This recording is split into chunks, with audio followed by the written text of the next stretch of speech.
misconception about France that I see a lot in my comments, and I have no idea where it's coming from. My only assumption is that the people who leave this comment with such conviction that it's a fact, they have never been to France or taken any sort of French history or French language class. And that is this idea that, well, in France, everyone's white anyways. I get that comment a lot. Like, or, well, maybe they just aren't used to seeing mixed couples in France because they're not nearly as diverse as we are in the US. And I'm like, guys, that's not what's going on here. French immigration history is a very rich and complex and deep history.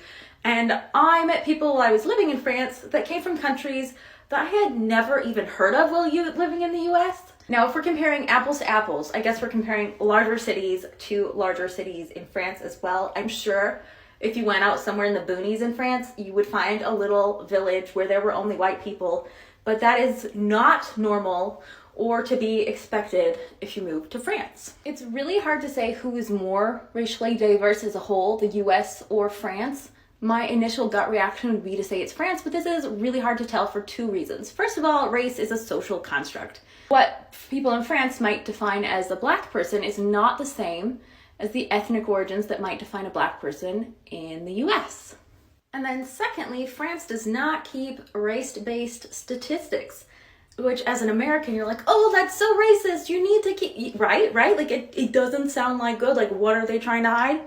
But during World War II, the French government did actually keep statistics on people, the Vichy government. And the Vichy government, they took those statistics, those race-based statistics, and handed it over to the Nazis. So the Nazis could instantly know who they needed to target and have their addresses and everything.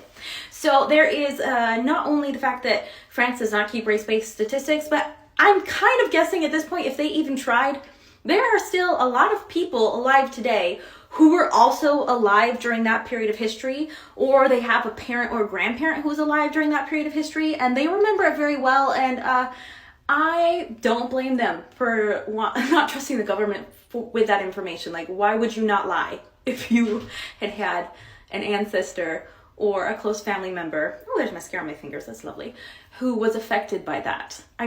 It was really bad. They did used to keep those statistics, and it turned out very poorly for the people that participated. In conclusion, please stop leaving comments like, well, in France, there's not really any ethnic diversity. Well, in France, they're all white, and that's why they do. No, it's not true. It's not true.